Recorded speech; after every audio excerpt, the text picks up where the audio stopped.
When the temperature drops, the heat begins to rise. At a time of year when many try to escape it, there are some who seek out the freezing cold and embrace it. Because in order to play one of the world's hottest sports, you have to start with a cold sheet of ice. And that's just the beginning.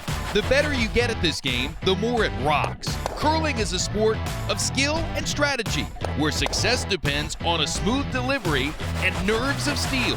Because sometimes the margin of victory is so small, it's measured in millimeters. Tonight, more drama in this international round-robin tournament. Will Team USA have what it takes to grab crucial points in its pursuit of the American Cup? Or will we see another nation celebrating on American ice? Friday night is NBCSN Curling Night in America on NBCSN.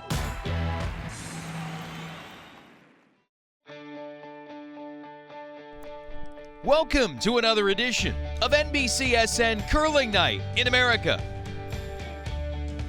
The state of Minnesota, such a rich sports heritage, and the city of Eveleth, one of many hamlets that loves to showcase its sporting skill in the land of 10,000 lakes. And inside Curl Masabi once again for the latest edition of NBC Curling Night in America. The pebble being laid on the ice, and the fans flying their flags proudly, ready to support the United States in its latest showdown tonight. Jason Knapp here with 2006 Olympic bronze medalist Pete Benson. Third member of our broadcast team, Tanith White, will come along in a moment. It's the United States women against Team Japan, draw number 6 in the overall competition. And so far, so good for the U.S. women. In their portion of this four-nation event, the United States women sharing the lead at this juncture with China, Scotland and Japan giving chase. There's competition for the women, the men, and mixed doubles teams. The team with the most wins and points at the end of it will win the American Cup, and right now the U.S. and China sharing the overall lead. Let's have Tanith White give us more information on Team USA and the matchup tonight. Thanks, guys. Well, at this point in the tournament, the U.S. women's team has now gone head-to-head against each of the other teams in the draw, their only loss being handed to them by the Japanese. I spoke with U.S. women's coach Ann Swisshelm before the match, and she told me her team is getting more and more precise with their rock placements with every passing match, so high hopes for this rematch. I also spoke with the Japanese skip, who told me that they're just excited to play under the lights and with the TV cameras capturing all the action. We'll have to see what effect, if any, that has on the play. Tanith, thanks. It is a similar story for Japan with an emerging skip here, Pete, in Satsuki Fujisawa. Yeah, that's right, Jason. And a lot of times in Olympic quadrenniums like this, we see countries change the guard, bring in younger teams and younger skips, and then send them out to gain experience. So the 24-year-old skip for Japan matched up with Yumi Sinclair, age 23, born in Anchorage, Alaska. Yumi Sinclair plays the game with a lot of confidence, and she's got a team that has faith in her and the job that she does at the other end of the ice.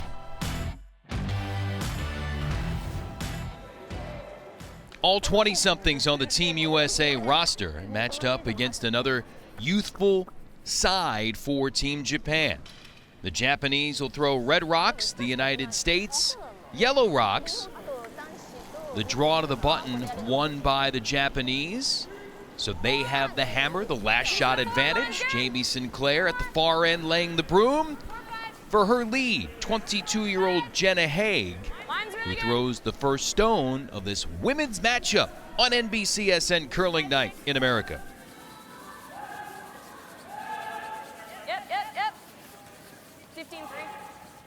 So one in play. Let's meet Team USA. Jenna Haig, lead. Becca Hamilton, second. Tabitha Peterson, third. Yumi Sinclair, skip. First stone for Team Japan will be coming from Yurika Yoshida, the lead, 22 years of age.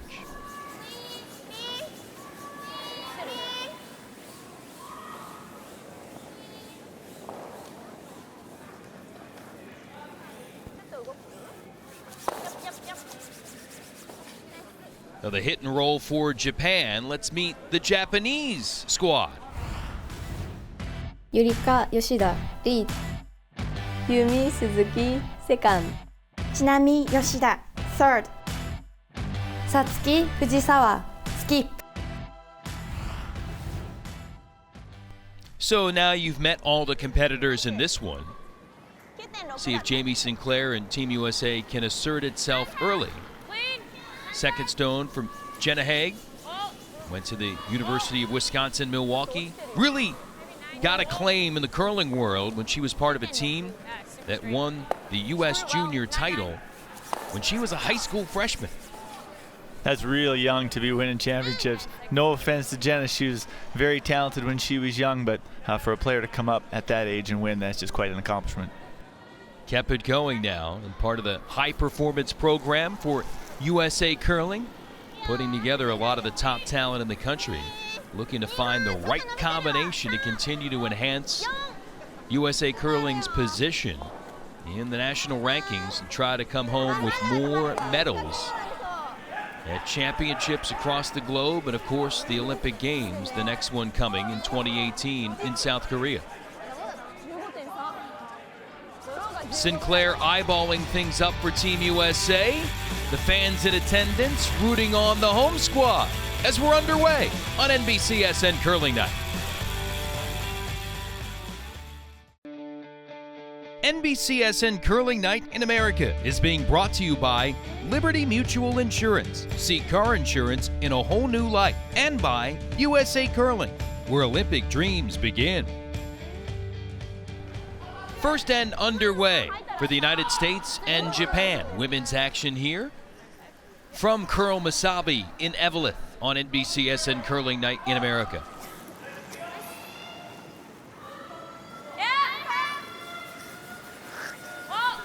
Becca Hamilton, 25 years of age, the second for Team USA with her first stone of this end.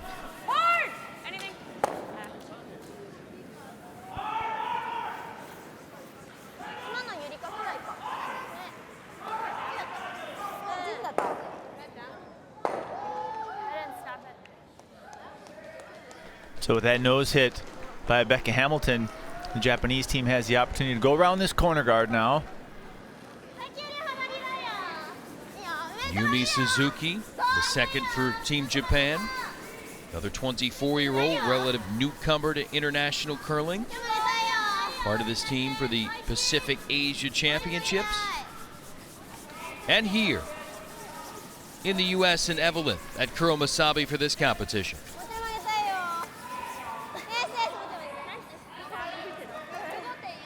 Pretty well executed there by the Japanese team. Tucked around the corner guard and nice and high in the house above the tee line.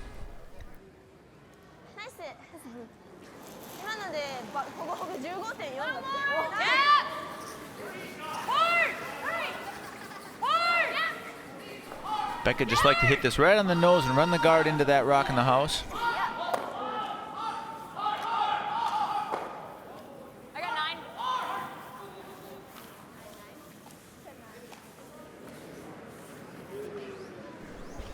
A little tight on the release, and you can see that over curled. I didn't love the ice.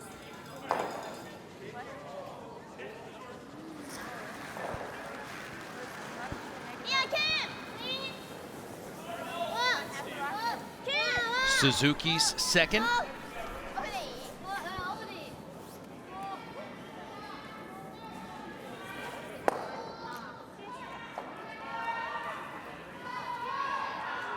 Japan with a conservative attempt to keep a deuce alive there, but a little wide, rolled out of the rings, and now Yumi Sinclair will walk up and hit this rock, and more than likely we'll see Japan just try and blank the end at this point.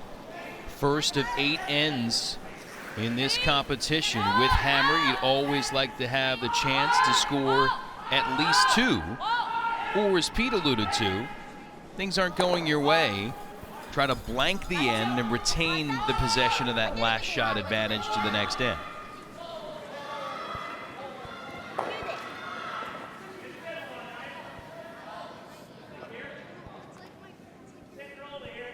And a look at that United States Yellowstone on the edge of the 12-foot.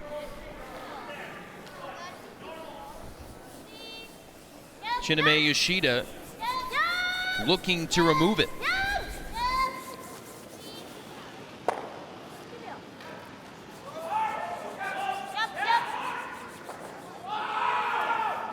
Teams are both spending a little bit of the first end trying to get comfortable with the ice and the amount of curl that they have here.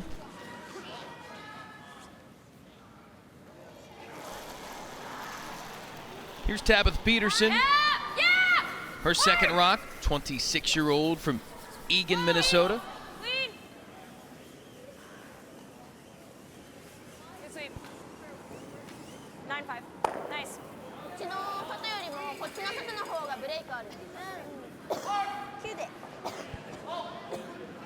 Both teams will just attempt to trade hits for now, and if things go as planned, the Japanese will just want to roll out on their last one to make that blank.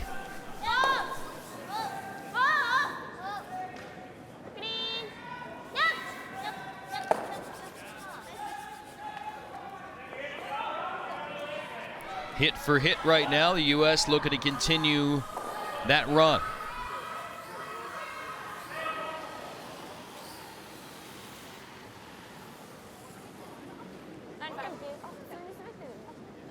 And now Peterson will lay the broom for the U.S. skip Yumi Sinclair.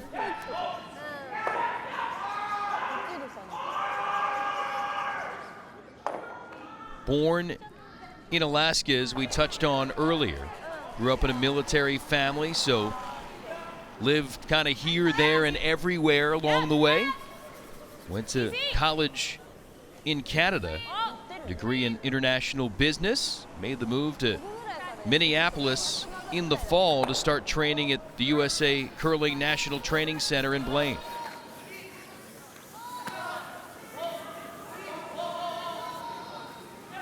That commitment for a lot of these players in Team USA and getting the backing from USA Curling to continue to work together and raise the profile of the U.S. in the sport. Yeah, and all of these players are really working ultimately towards the next Olympics in 2018. They have some time now to get comfortable with each other as teammates and their positions. Maybe they have a new role on the team, so this is sort of a growth period for a lot of teams. Pool of players and several teams that the U.S. is working with, and this one showcased here in the women's competition on NBCSN Curling Night. More simple stuff here in this opening end. So with that rollout, Yumi Sinclair now gets to throw a draw with really no consequence. She gets to find her draw weight and get comfortable with the speed of the ice. How did she not know that she was scratching her points? Was it? From what? That couldn't have been my rock. 4-0? Oh, all right, tougher.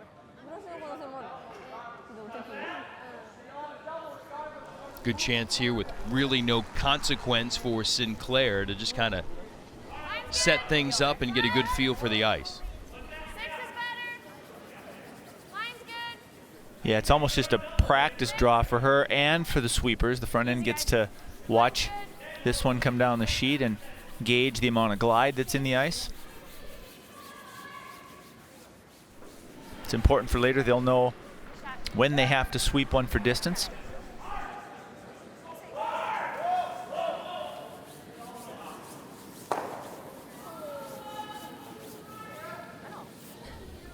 So here's Fujisawa.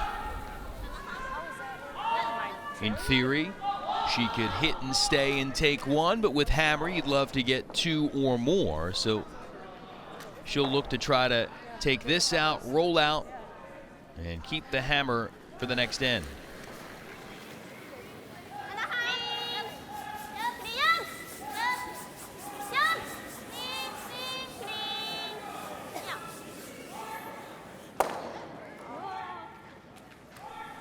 That's the way it goes. Teams trading hits, no score awarded. Japan keeps the hammer, and we roll on. Glad to have you along. here on NBCSN Curling Night in America from Eveleth, Minnesota.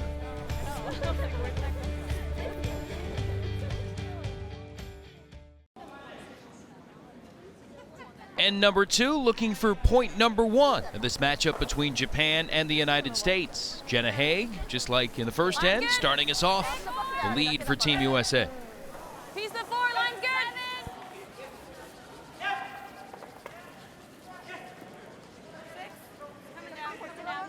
Easy. 14-7.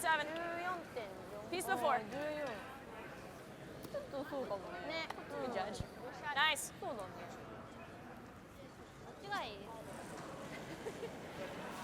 Nice throw by Jenna Haig. We could hear Jamie Sinclair asking for that one to be in the top of the 4-foot. She wanted a piece of the 4. That's nicely above the tee line, right where they wanted it. That's a good start.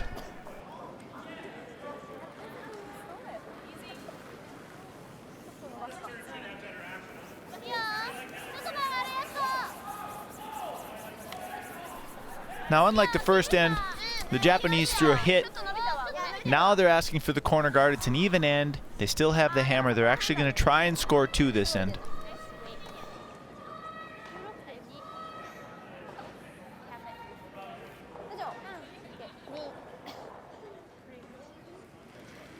In the even end theory, trying to have the hammer and those even ends coming down the stretch in 6 and even in 8 if necessary to try to have the advantage if you need the points to win. Line's good. 3. And in this case, Jason, in the second end, even if things don't go completely to plan for the Japanese, they'll still make sure they have some sort of a shot, and score even 1 in the second end is okay. Hard, center line. Go, go, go, go, go. Hard.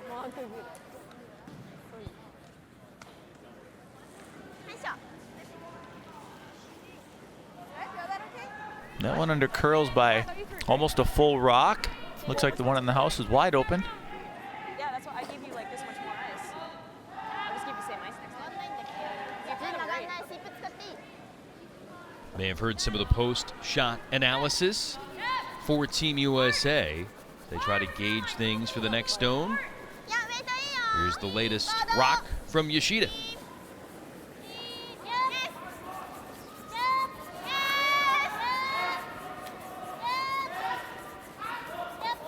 Some big broom work for the front end for Japan. Some stones in play. Shot rock for the Japanese right now on NBCSN Curling Night.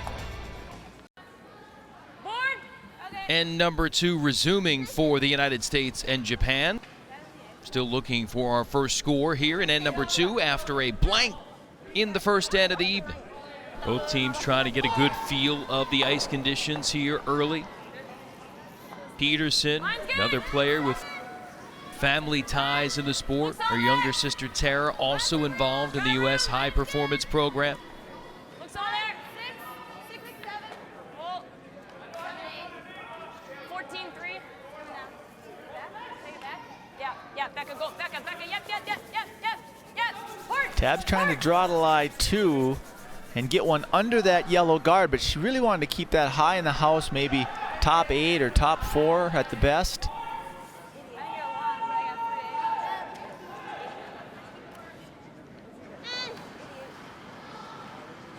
See some of the other competition for the 4 nations here at Curl Masabi. In action in mixed doubles, men's, women's competition, all making up this event. The country with the most wins gets the most points and takes the title, including the American Cup.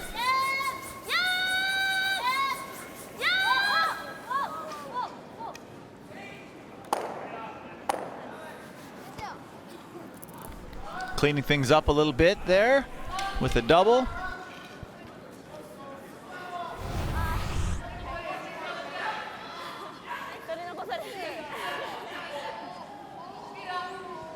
That was rifled by Yoshida. One player in this game with Olympic experience, part of the Japanese Olympic squad that finished 5th in 2014 in Sochi, Russia. Just 3.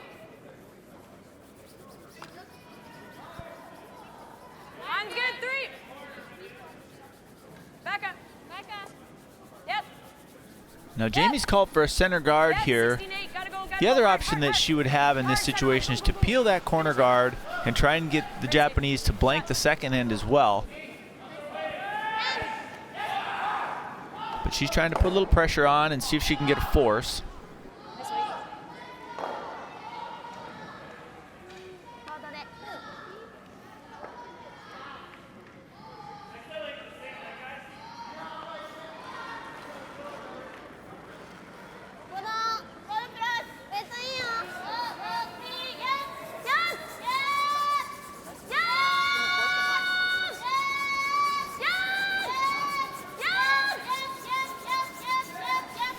Big call for Japan. Trying to roll it away from the center of the house, maybe over under that corner guard. I think this board. I got 11-5 on that.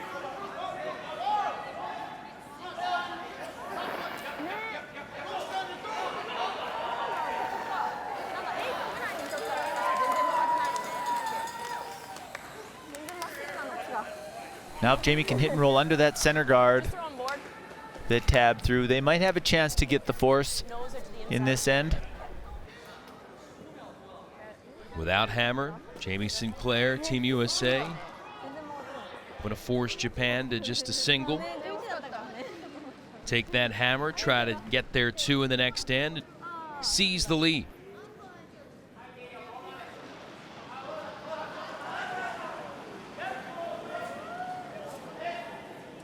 Jamie Sinclair has experience in this competition. She and Becca Hamilton, part of Nina Spatola-Roth's ring, competing at this U.S. Grand Prix event last year. Claire now in charge of the team was the skip.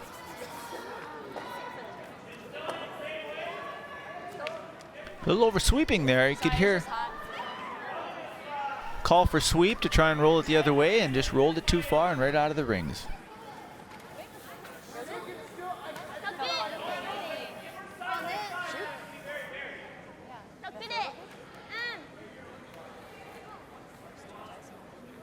Big chance now for Japan. They're just going to try and get one around this center guard and leave it top 4 foot.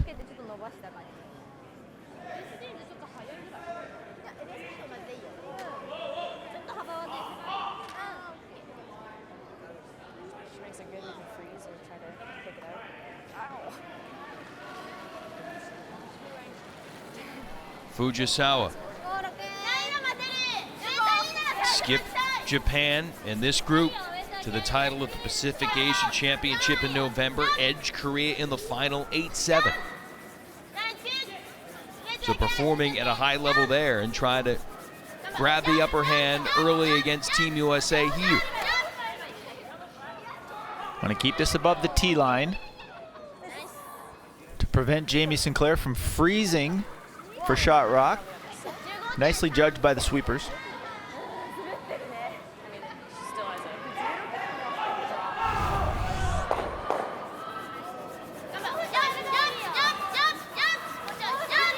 Here, once they get it by the guard now, they can lay off it and let it stop short of the tee.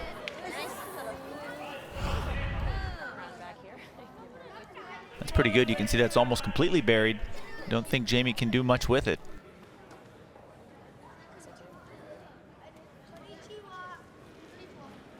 She can't freeze because Fujisawa has the in-turn draw to the side of the button for 2. I don't think she can remove it because she can't see enough.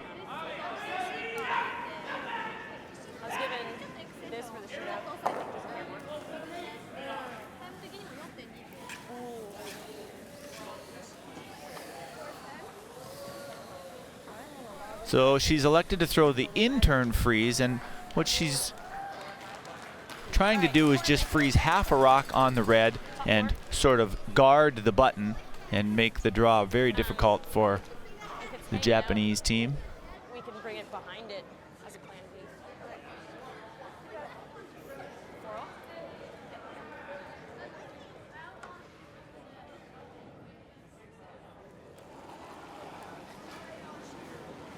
So talking about plan B, if plan A goes sideways here for Team USA. Just 5-6. 4-5. Yeah, she told the front end if it's a little heavy, we can go by it and go to the back of the button and actually try and get shot rock. But they're sweeping for the freeze first. You want to get it frozen on there as good as they can, as far into the forefoot as possible. Not far enough. Now, misjudged a little bit by the front end. They definitely wanted to get another foot or so out of that one just to make this draw as tough as they could. As it is, Fujisawa just needs to touch a piece of the forefoot for her deuce. So this is pretty straightforward for Fujisawa. She just threw this shot on her first.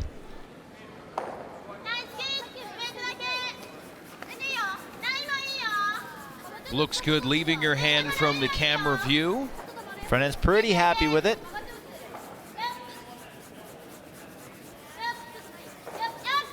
Now they're going hard. Once they realize they can't hurt it any, they can just guide it to the tee. Nice indeed. Japan blanks in the first with the hammer, but they nail the U.S. for a pair in end number 2. The Japanese lead here on NBCSN Curling Night in America. For the second time of the first 3 ends, we have a blank. Just like the first, no scoring in the third end, so we pick up the action in end number 4. Jason Knapp here with Pete Fenson, and Tanith White as well, and you for NBC Curling Night in America.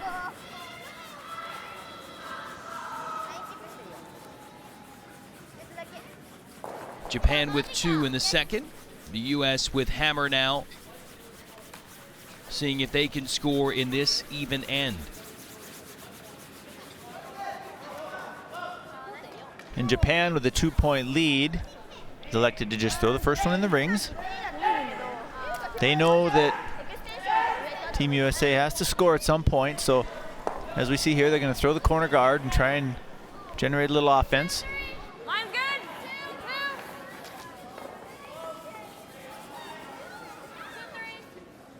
Back up. Hard, Becca, yep.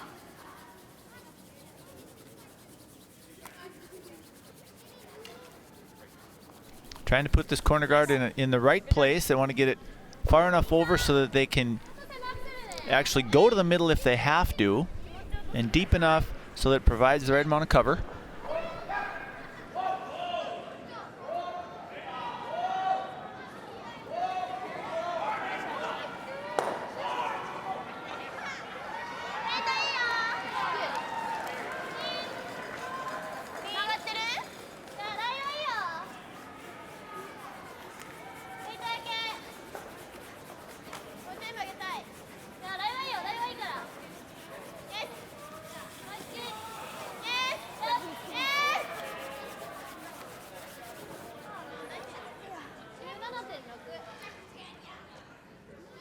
Another guard laid out for Team Japan. Pretty well placed. They probably wouldn't have minded having it be a little bit closer to the house, but it guarded the right side of that stone.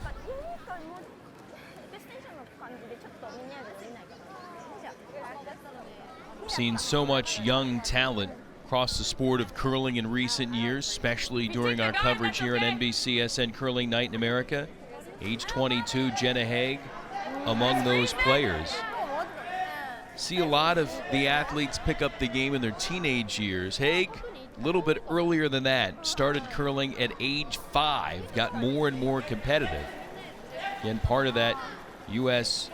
Junior National Championship team as a freshman in high school, and winning another title in the U.S. Junior level in 2015.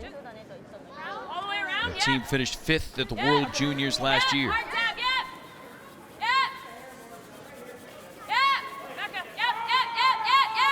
Her team right now trailing early against Japan. Shot rock for the moment for Haig and Team USA.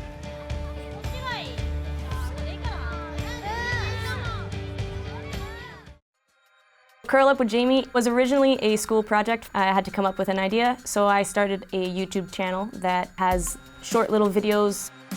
It'll focus on one aspect of the slide or strategy or anything curling related. Just really trying to to grow the sport at the grassroots, trying to give back to the community and people that have helped me achieve my goals.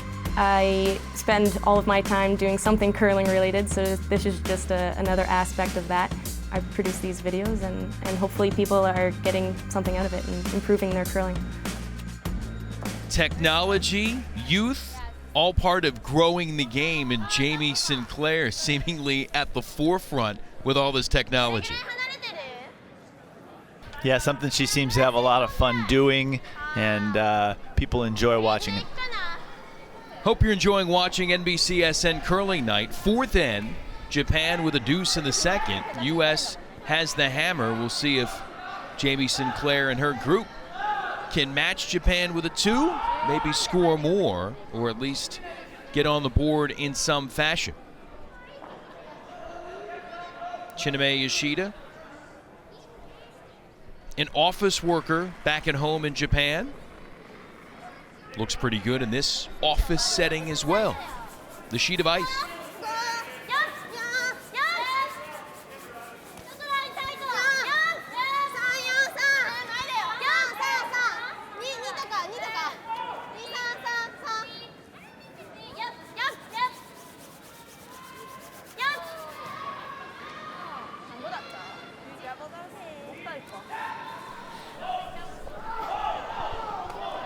So they identify that that's short, and they opt to just let it curl and guard second shot.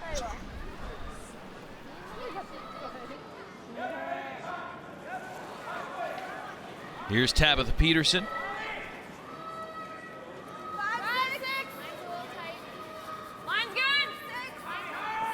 Little warning about the line early for her front end.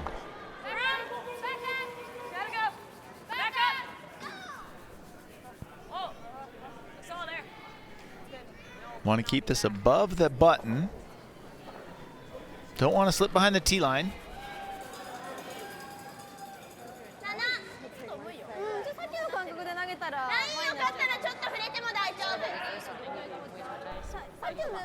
So if the line gets good, they can sweep it to tap that Yellowstone just a little bit.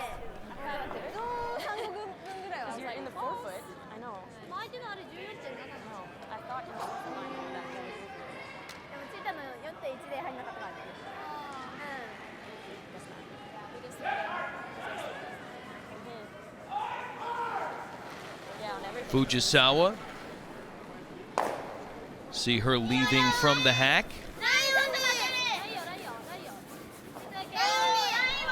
So out of hand, the sweepers communicate to the third the speed.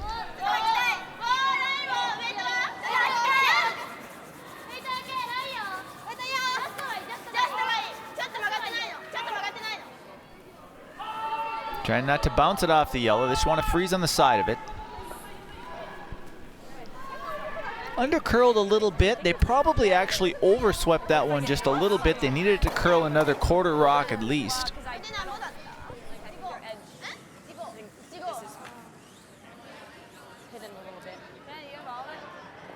Discussion now for Yumi Sinclair with her third Tabitha Peterson. But I mean, like, just move this down. Just like back.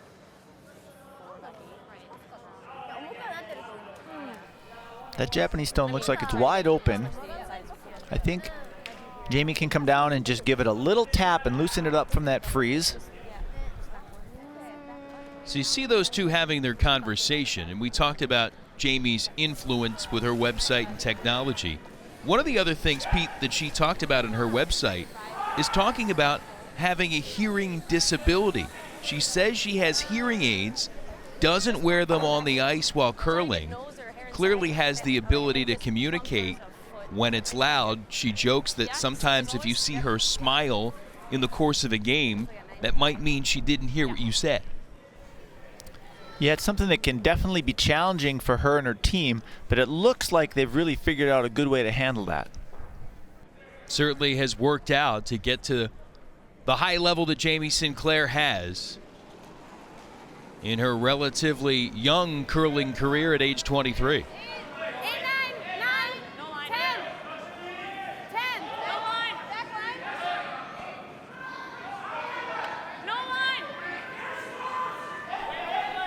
Jamie wants to try and throw this too sweeping so she can get the right amount of curl out of this shot.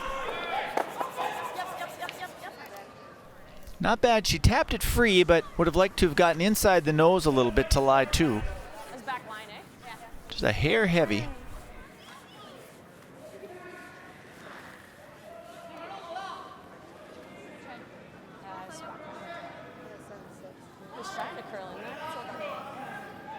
Japan has a chance now to get one through this little hole and into the forefoot. Could possibly rub off of that yellow stone that Jamie just delivered. Just like that.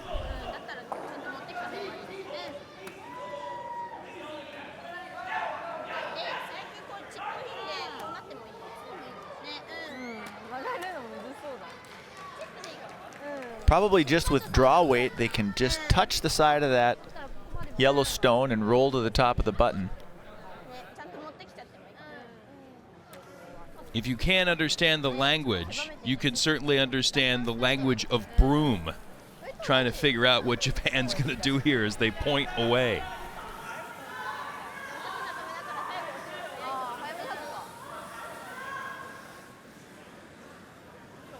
So it's really just a draw.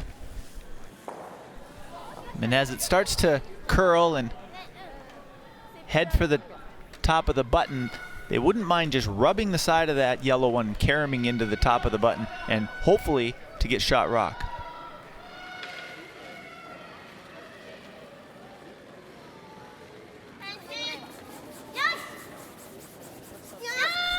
They said line's good. It looked like she squared it up just a little bit, and now they're going for line.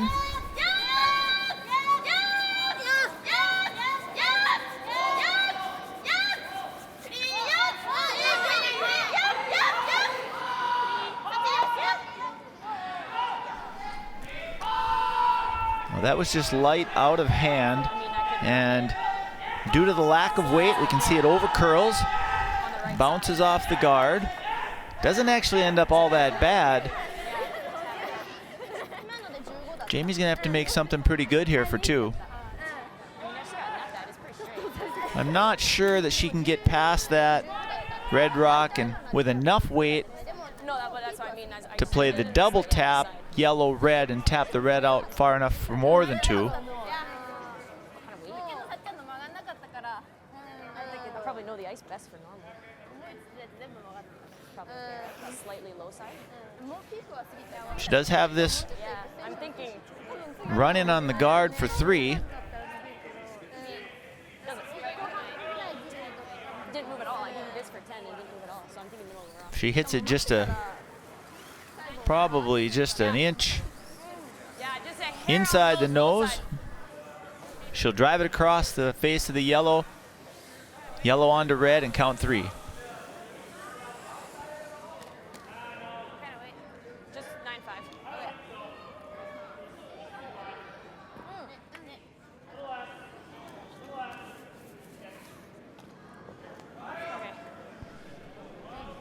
Big spot for Yumi Sinclair and the American women.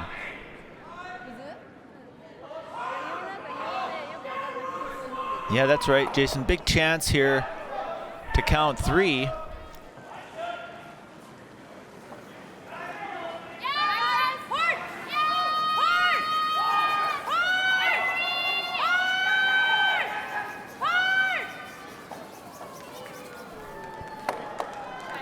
And that chance not there. Couldn't get it through. The U.S., though, does have shot rock. So the Americans score one less than they had hoped with hammer. Japan leads 2-1 halfway through this 8-end game on NBCSN Curling Night in America. Hope you're enjoying our intermission breather here on NBCSN Curling Night in America from Curl Misabi in Eveleth, Minnesota. Japan and the United States, just 3 points combined through 4 ends. The Japanese one up on Team USA at halftime. Other action from this current draw. For the women, China 2-1 advantage on Scotland at the halfway juncture. Meantime, on another sheet, Scotland and the United States in mixed doubles. The team of Dropkin and Anderson knotted up at 2 against the Scots. And for the men, China trailing Scotland 4-2 halfway through the 8-end contest. John Schuster and the United States playing so well for the early portion of this tournament, looking to continue a winning trend. So far, so good. 4-2 for Team USA against Japan through 4 ends. Well, John Schuster as the skip gets a lot of the attention for the American men's team, but there's also an emerging player with a big personality and a unique look. It's time to meet Matt Hamilton. Matt, we've seen a lot of great shots on the ice, but I have to say all of the excitement right now is going on down there on your shoes. Talk to me a little bit about this fashion statement, because I have to say it's pretty bold. I just kind of got sick of the boring black ballroom shoes and thought maybe I should make my own and trying to bring a little unique flair to curling. The teammates, they love them. They said it's ridiculous, and they said that's very you. So I think that's a compliment. Here you see Matt reacting to the crowd. He just brings a great energy to this team, which has a major role in their successes. Matt Hamilton, who is kind of the life of the team. He's very energetic. He's always, making everybody laugh. Matt Hamilton is definitely our team personality. He's kind of like our pulse and our heartbeat, which is, it's fun to have a guy like that on our team. So you're feeling good about the mustache right now? So far, so good. Maybe if we lose 1 or 2, I might have to zip it off and change our look. But for now, it's going to keep me warm. Lots more of Curling Night in America on NBCSN coming up. Back at Curl Masabi and getting set to get back to the action on NBCSN Curling Night in America.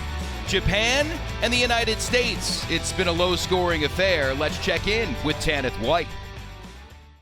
Well, at the halfway point, the U.S. team finds themselves down and without the hammer leading into the second half. I spoke with U.S. coach Ann Swisshelm just moments ago, and she told me that she liked the shots that her team was calling, but of course that defensive strategy was more of a reactionary tactic than a strategy itself going into the game. Now looking towards the second half, she says her team needs to take more risks and be more accurate with their execution if they want to avenge their only loss. Tanith, thank you. We'll see how Team USA plays it second half of this game in draw number 6 of the overall competition here at the U.S. Grand Prix. Jenna Haig, the lead for the United States, starts us off here in end number 5.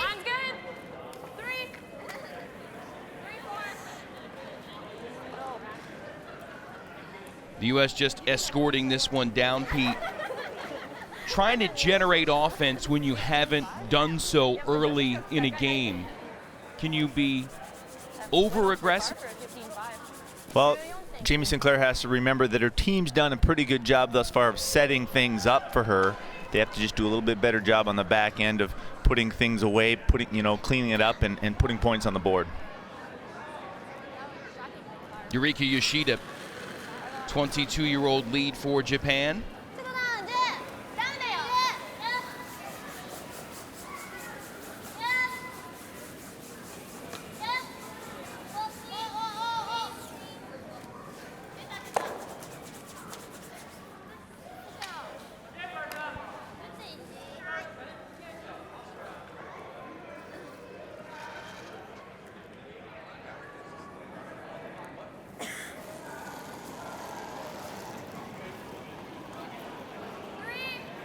Here is Haig setting the table for the U.S. again. So Jenna a little heavy on her first one. She'd really like to keep this one short of the paint on her second attempt. I think they'd like to just force Japan to take a single point here in the 5th end. They can have the hammer back in the 6th and try and get things going again.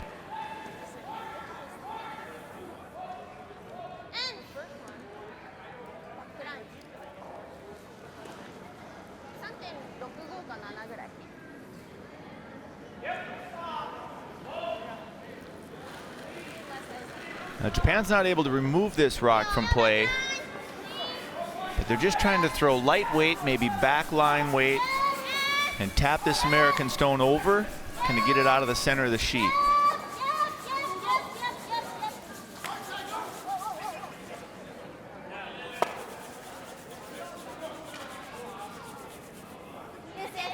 Well done. You can see they got it out of the way. They've opened up the whole middle for themselves now. And action underway here in end number 5 for Japan and the U.S. Back in a moment.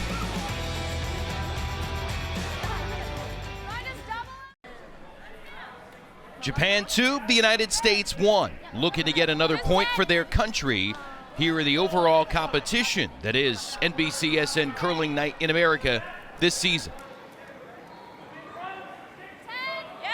Becca Hamilton, sub 60% shooting so far for Team USA. Looking to rectify that here in the second half of this game.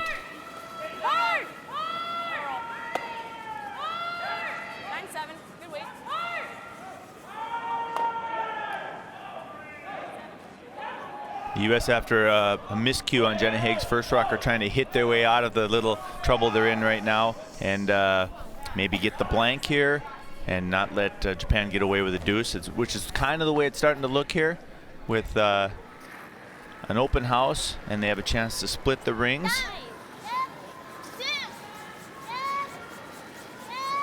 Japan's second, Yumi Suzuki.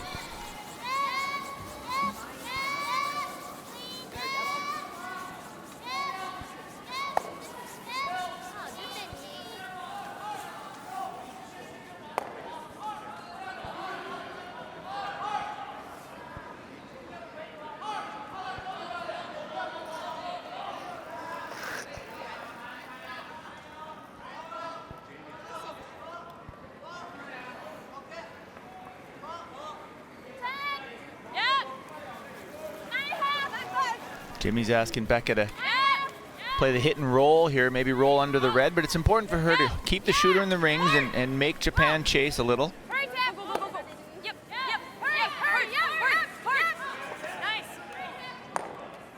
That's a pretty good shot. She wants to try and get the rocks closer together and maybe set up a double.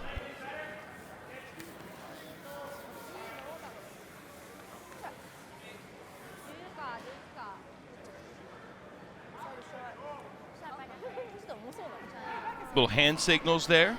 Yep, it's just a way to communicate on the ice without yelling up and down the sheet. Sometimes it gets real difficult to hear with all the other games going on.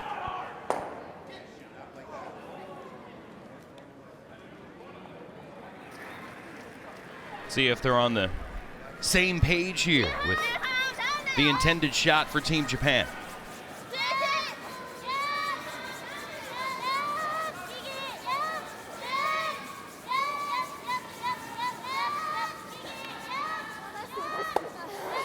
Nice job sweeping by the Japanese team.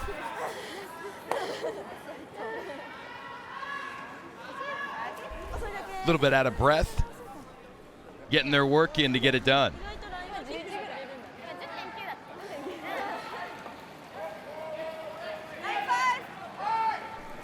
Tabitha Peterson with the best number shooting-wise so far for Team USA.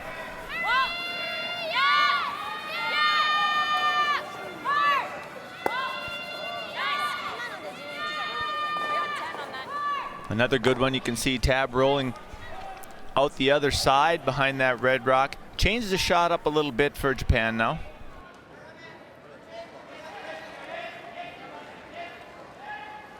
Yoshida settled in, the third for Japan with her first stone this end.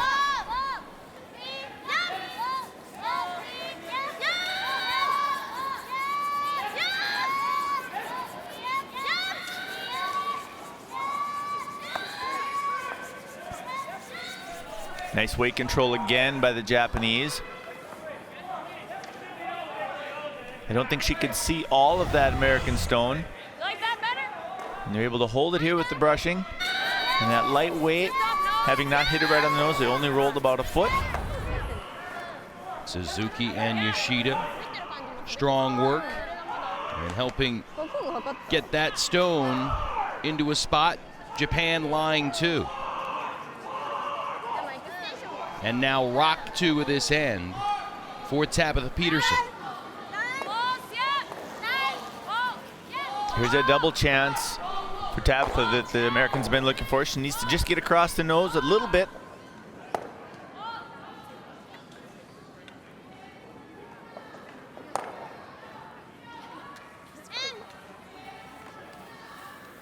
So no double there. Japan still with the advantage. 14半で入ると思うから。You did.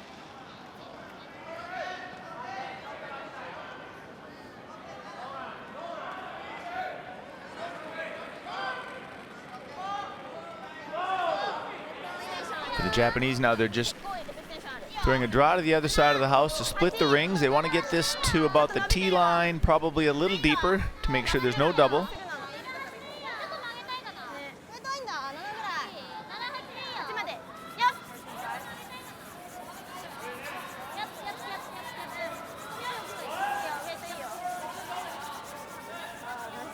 Well judged by the front end.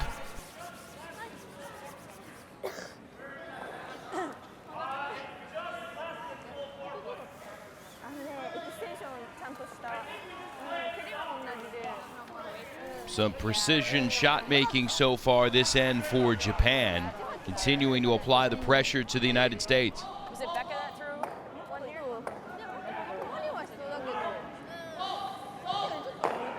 So Jamie has a chance to still roll this over and get the two rocks a little closer together and maybe give herself a chance to make a double on her last shot of the end.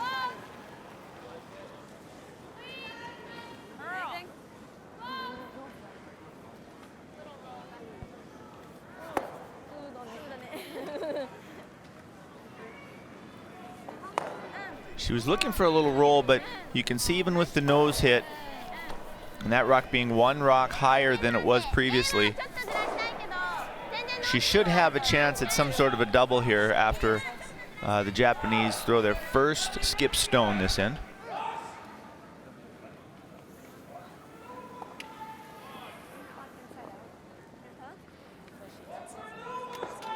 Fujisawa ready to do that for this Japanese group.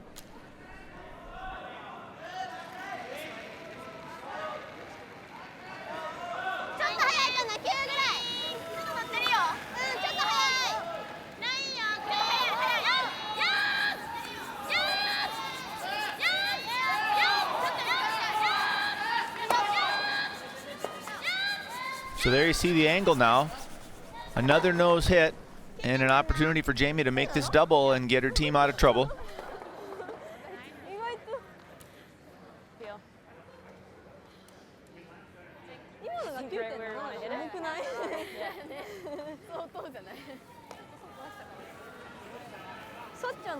So peel weight, this really shouldn't move once she lets it go. Should just run down the sheet.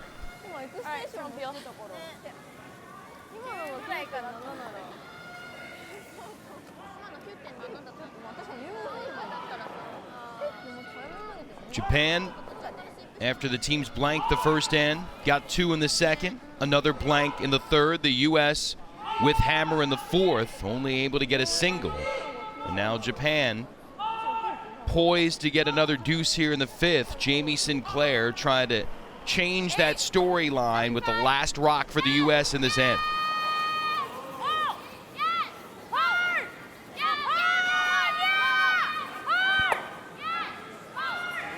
Oh, and a missed sweep call there. That overcurled by a couple of inches. She threw that pretty well.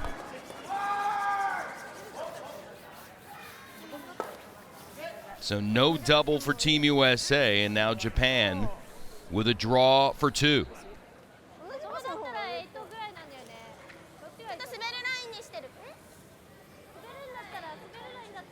Satsuki Fujisawa, again just 24 years of age, with some of our youthful Japanese teammates like the United States trying to get more experience in high-level competitions, but she has some as a skip, actually led Japan at the 2013 World.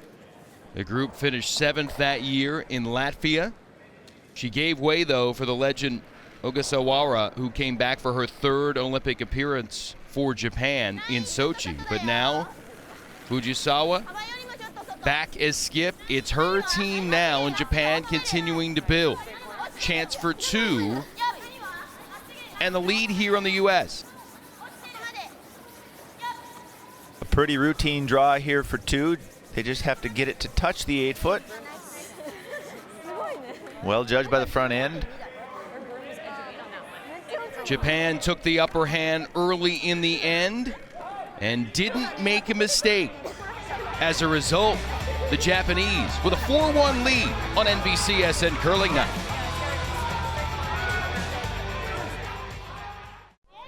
Second two of the game for Japan in the fifth end means the Japanese lead the United States by 3. Jason Knapp, 2006 Olympic bronze medalist Pete Fenson, and Tanith White. Hope you're enjoying the latest edition of NBCSN Curling Night in America.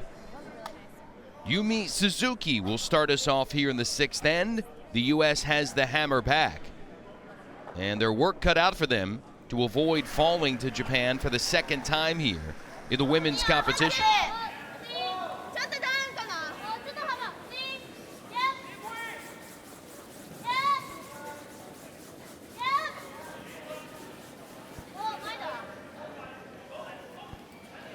Suzuki here in the sixth end is chasing an American stone in the house with soft weight, but they played it relatively tight, and you can see there they caught the corner guard, which is okay. Second best option.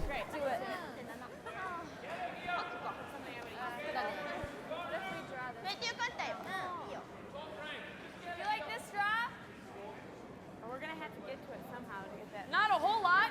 But if they, you know what I mean? Did they yell into play later? We're going to have to do something.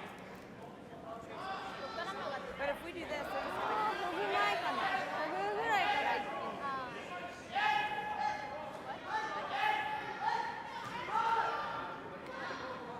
I think I like better than the first. I do. I like it. Okay, you got it. Yep.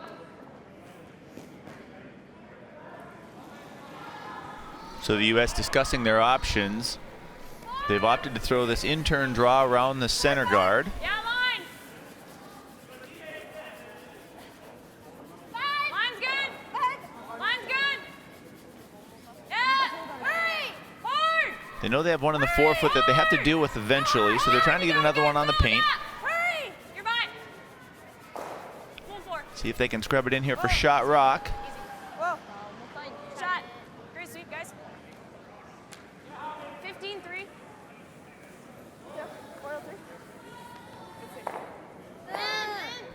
15-3 is the split time from hogline to hogline, so the ice is pretty quick here in this game.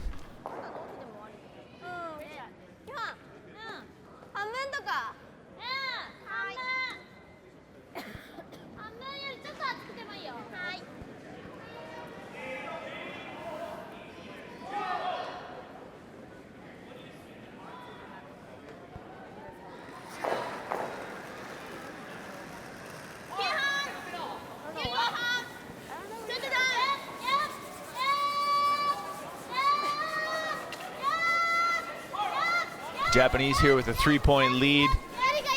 Just killing the open stone, trying to roll it into the 4-foot. Very happy with that.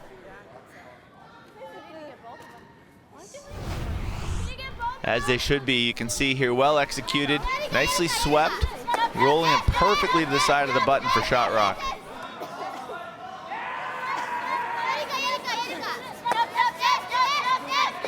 Suzuki trying to get it to slow down enough, and it did.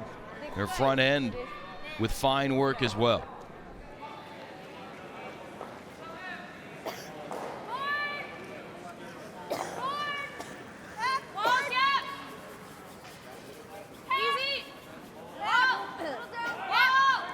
Hamilton's second stone. Hurry, Jamie, hurry. Okay. Shot. So with that soft weight, Becca Hamilton's able to at least tap the Japanese stone off the button. making their top Yellowstone good now. Shot rock, the U.S.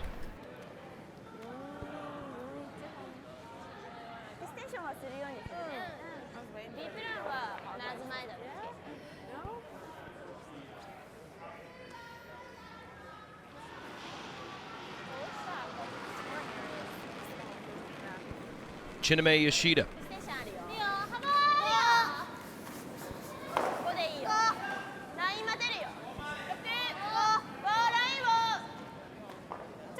Although the U.S. currently has shot rock, the good thing for the Japanese is it's all around the middle here.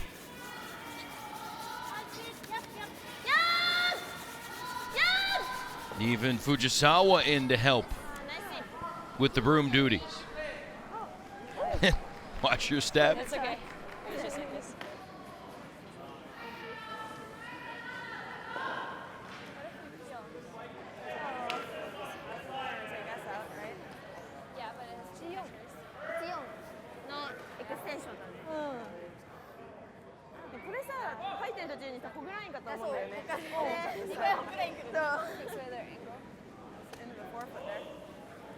Jamie's trying to create another path to the forefoot.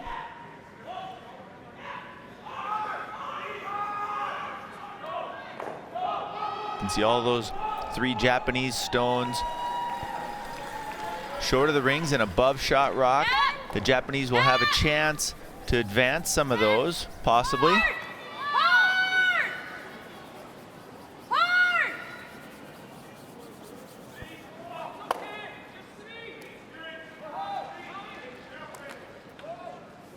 That one over curling a little. They would have liked to have kept it up in the top of the 8-foot.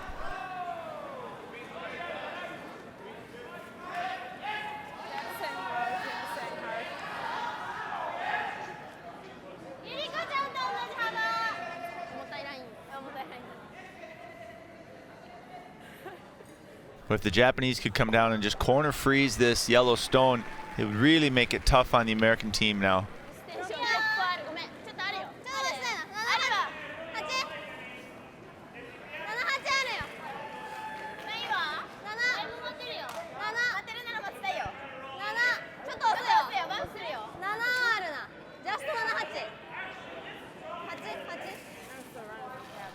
Japan just walking it down.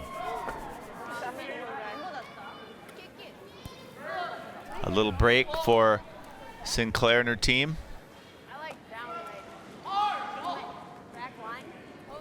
Actually created a little bit of a pocket in the back of the forefoot now.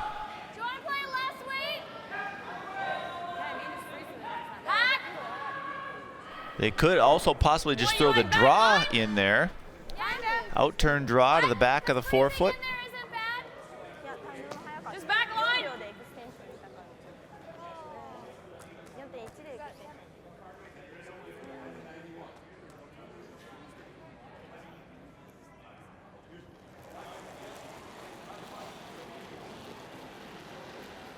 Back line. Yeah. Back 8. Yeah. Hard. Hard line. 8. Hard. They don't really have to move these red rocks all that far. Just want to try and get their rock down to them, and that one over curling.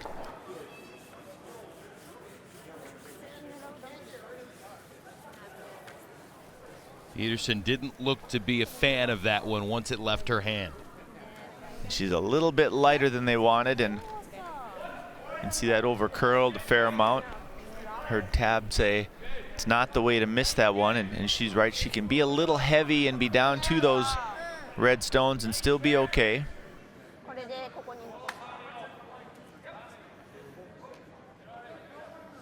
You can see that one actually opened up shot rock now. Just skip stones remaining. U.S. does have hammer. Look at a score. 2 for the first time in the game. In the single and the fourth, only scoring for Jamie Sinclair and Team USA.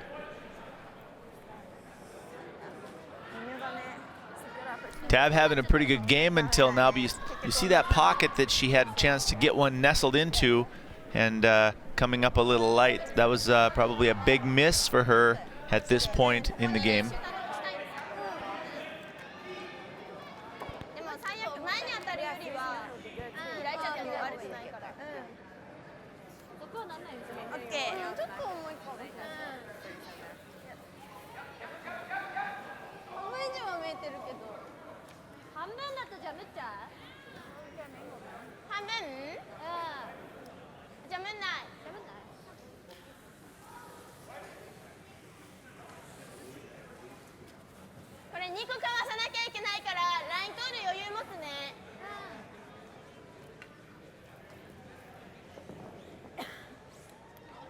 Japanese will just try and pick this American stone out of the forefoot.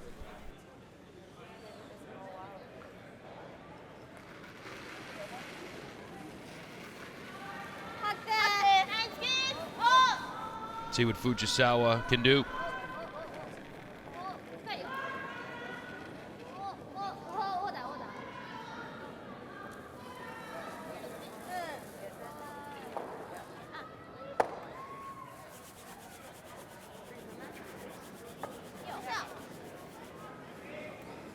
Nicely done. You can see at the end here with that lightweight, it starts to curl up to the center line.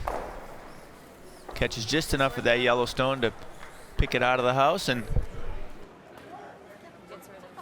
get rid of shot rock.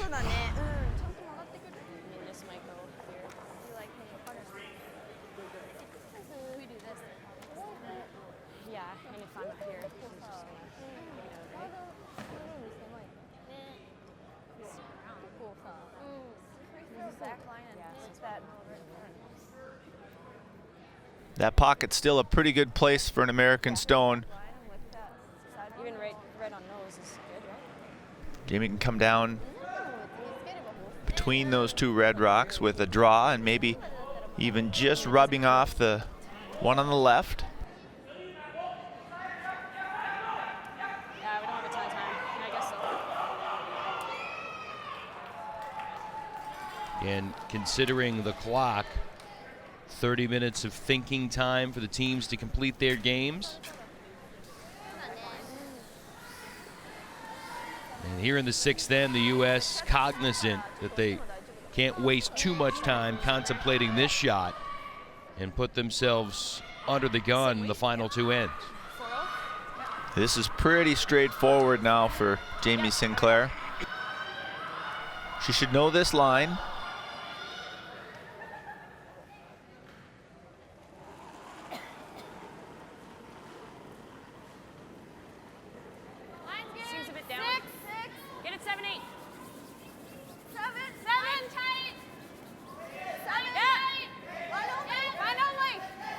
So Jamie told the front end to get it 7-8. She wants it T-line. Probably back to those red, I would say.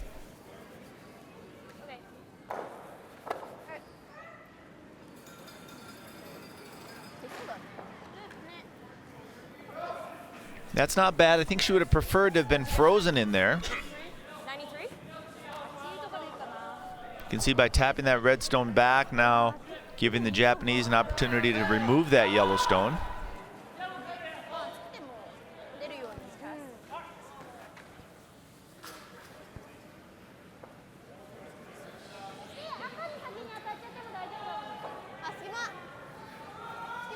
Had she just touched the outside red first and rolled over on top of that, she would have kept that yellow rock in the pocket, made it very difficult to remove.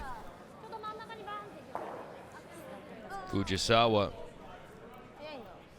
already picked one yellow stone out clean with her last shot from in front of that cluster of stones. A chance to do it again here. And take away a U.S. chance seemingly to get its two with hammer.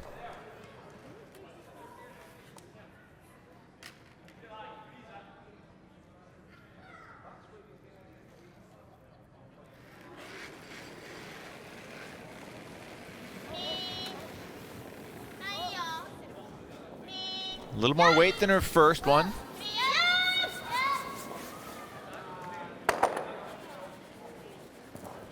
Well done again. And you can see she actually moved the backing now and taking that away from Jamie. Jamie now just has to draw the forefoot. See how straight this runs with weight. Alright, who's the 4?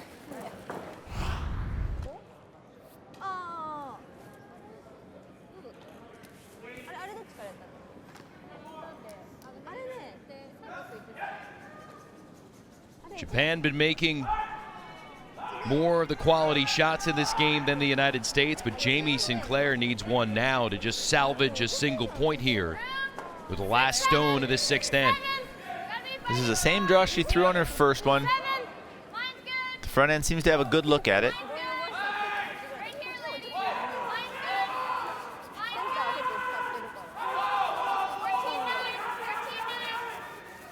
Just need to get it to the 4-foot.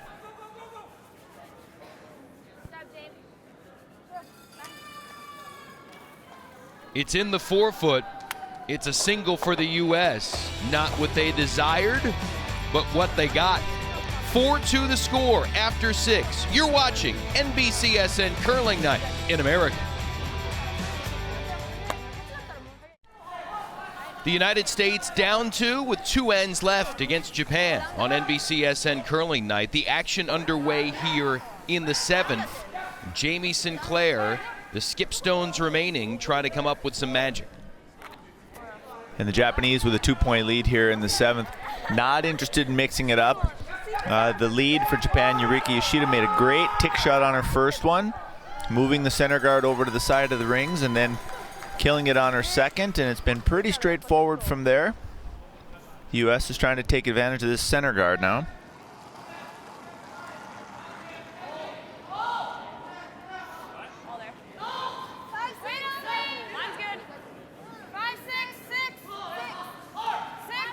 Yumi with an opportunity to get this in-turn draw around the center guard, and she'd like to leave it in the top of the 4-foot.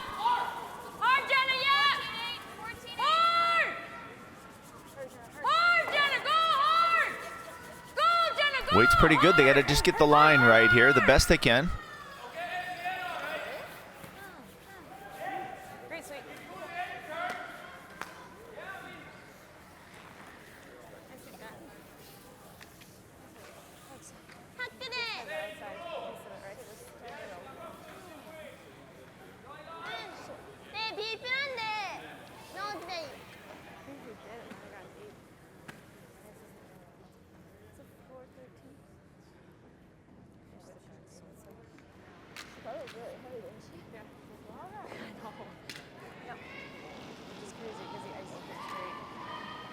So this one will be thrown with back ring weight. Fujisawa wants to just come down relatively close to the guard and tap this American stone out of the rings.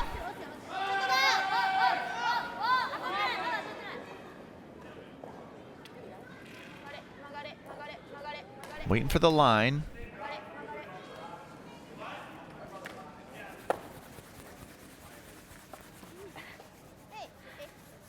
Definitely not as good as they would have liked, but they moved it out of the 4-foot.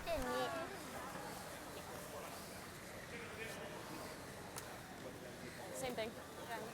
Yumi now with an opportunity to throw the same shot she threw on her first and make it a little bit better. Same spot, full 4. Just trying to make it as difficult as possible for the Japanese.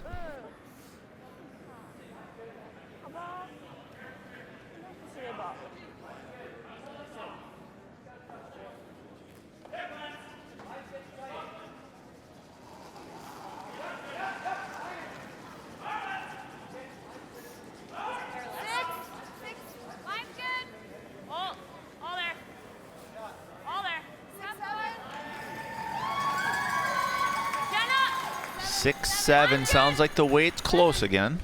What'd you get? 14.7.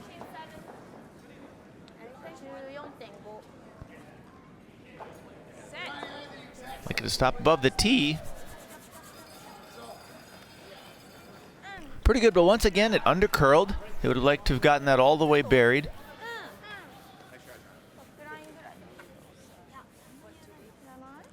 Yumi was probably just a couple of feet heavy naturally. She throws that to sweeping. They can get a little bit more curl at the end.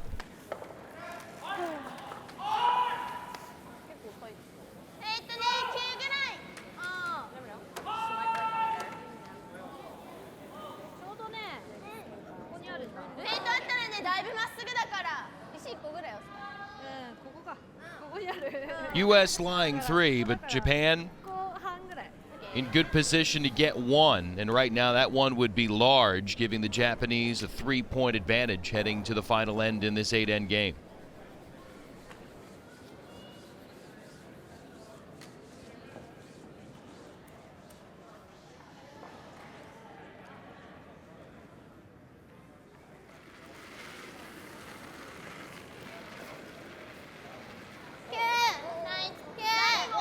So her weight has to be pretty close here, so she gets the right amount of curl at the end. She does need to move that American stone about a foot.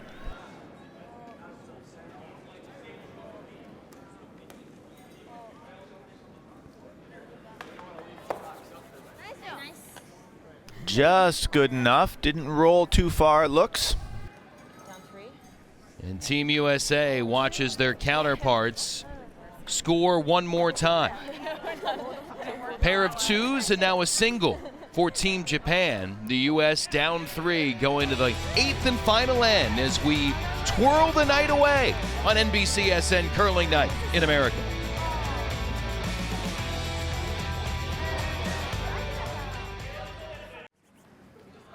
The U.S. has the hammer here in the final end of regulation. That's the good news. Bad news for Team USA. They're trailing by 3 against an efficient Japan squad.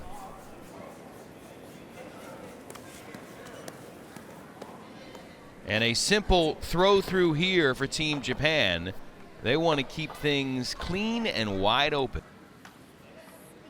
Yes, there's no reason for them to have any rocks in play right now with a 3-point lead.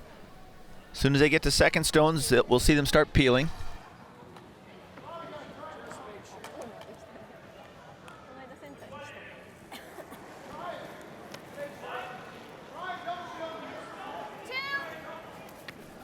Jenna Haig, her numbers elevated over 90%.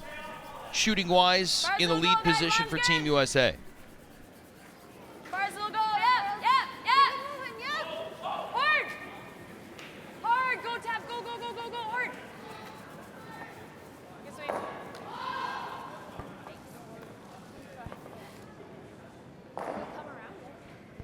So corner guard number 1, a little higher than they would have liked, probably.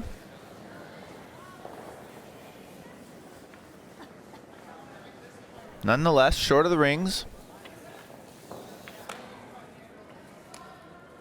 And again, another throw through for Japan.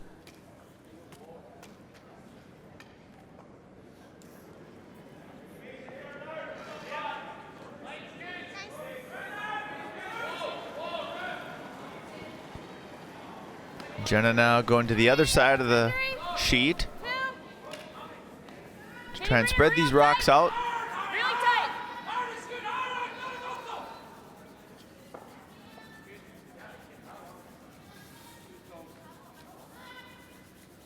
Right on the logo. Yep.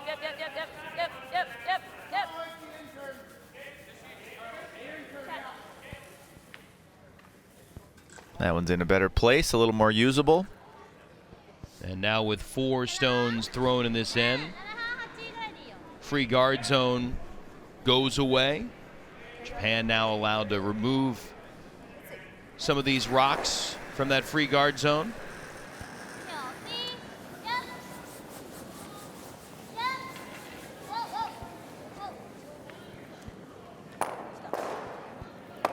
Got 1. Got 2. Oh, that's bad news for the U.S. What side? Doesn't matter. That was brilliant.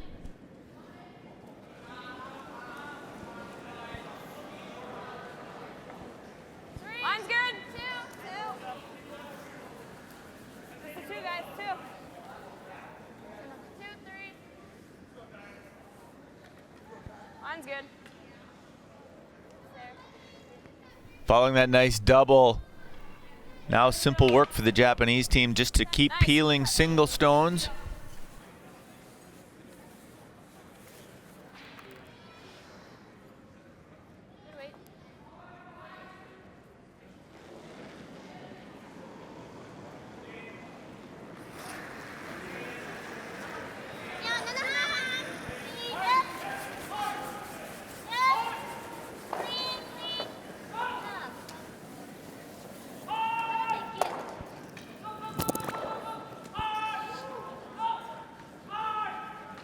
Another good throw by the Japanese team.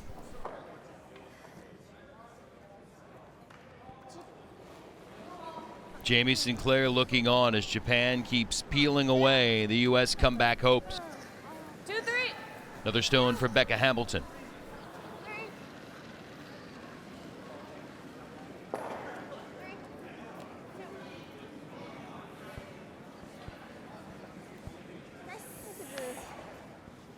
Nice.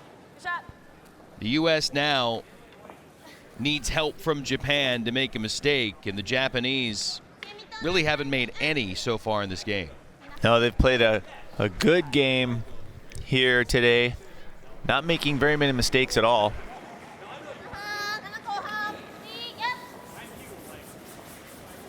Capitalizing on U.S. mistakes.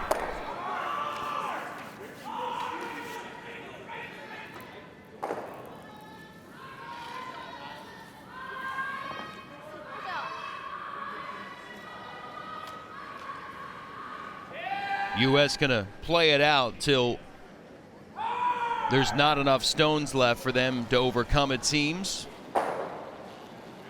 4 remaining for the U.S. and they need 3 to tie.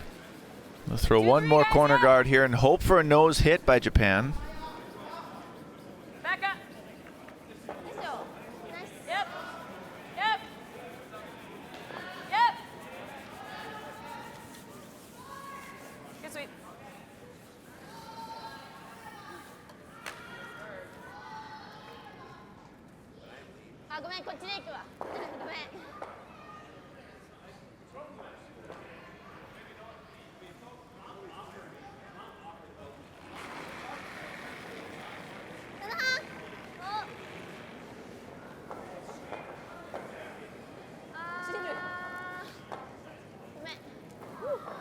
And a miss.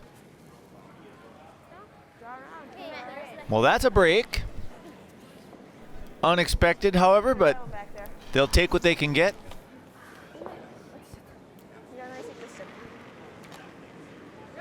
In a game where the U.S. needed 2 to tie, that would be even bigger, but still a lot of work for the U.S. to do to find a way to put together 3. 7, 6, 7, 6. Back up. Line's pretty good. Yeah, if you have Well, the to, good yeah. news for Hard finish, yeah. the team from the USA is if they get this around the guard properly, it is their own rock short of the rings. So if the Japanese were to run it in or hit it on the nose, they could possibly leave a yellow stone guarded still, but they're going to just try and pick the one out of the house.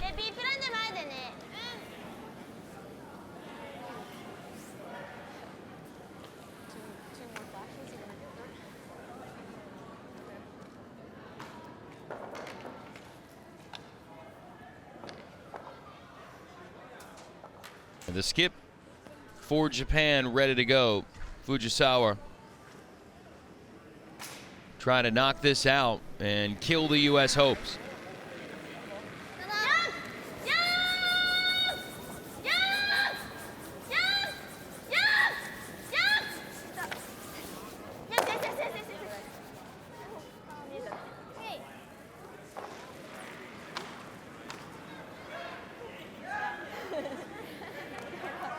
Not perfect, but you can see that Yellowstone is wide open now. And with the U.S. needing 3 to tie, should still be a pretty simple shot for the win for Fujisawa. Just top 8.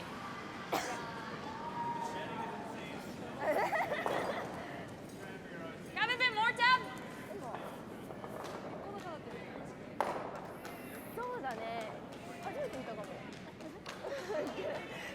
Same weight?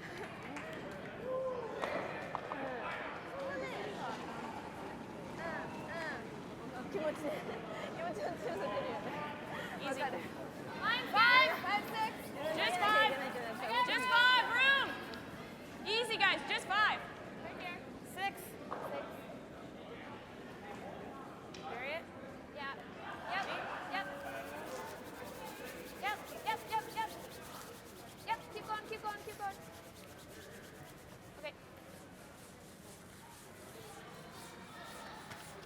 You can see that's behind the guard, but the other second stone is wide open, so it just needs to be killed by Fujisawa for the win.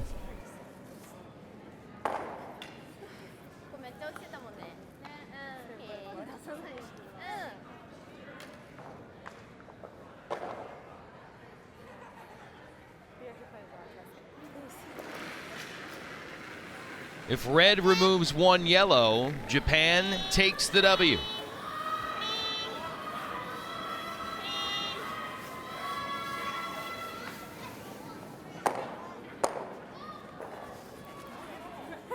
One of them's out, and the U.S. falls to Japan again.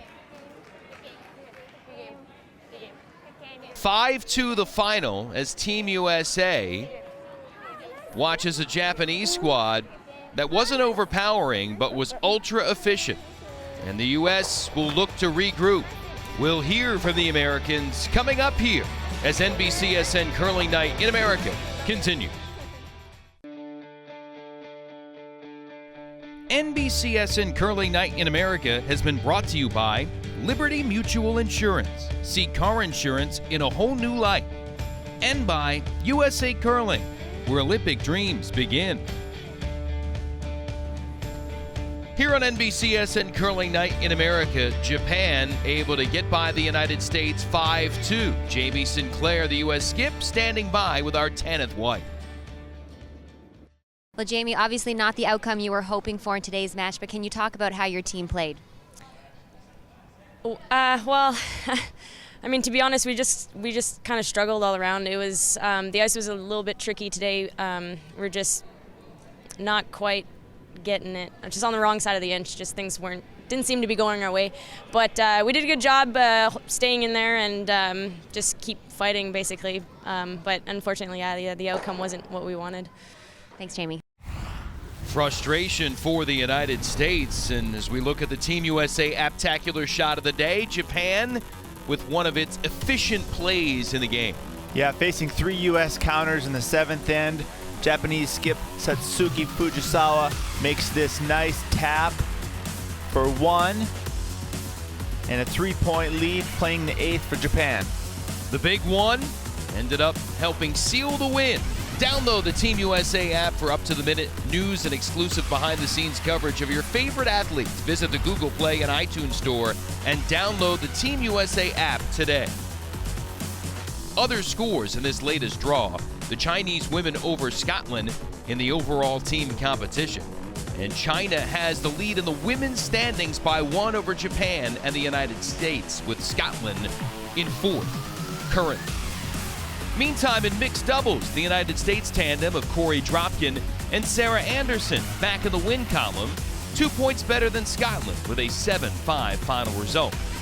You may have seen last week here on NBCSN Curling Night the team of Dropkin and Anderson falling to the Chinese duo of Gao and Ma. But since that game ended, there has been an inquiry into the legality of the broom for Ma Shuwei, so China with the 6-5 win for the moment, and we'll update you when we know more about that issue with the broom with the Chinese player. So for now, China leads the mixed doubles standings by a point over the U.S. and Scotland, with Japan in 3rd. Other scores for the men's competition in this draw: Scotland doubling up China 6-3. Meantime, the U.S. men, under the leadership of skip John Schuster, they've just been strolling along, taking care of the competition, including Japan in this draw by a score of 7-4, and the U.S. with a 2-point lead in the men's standings over Scotland. The play of Schuster and the U.S. men, a big reason the United States lead in the overall competition by 1 over China.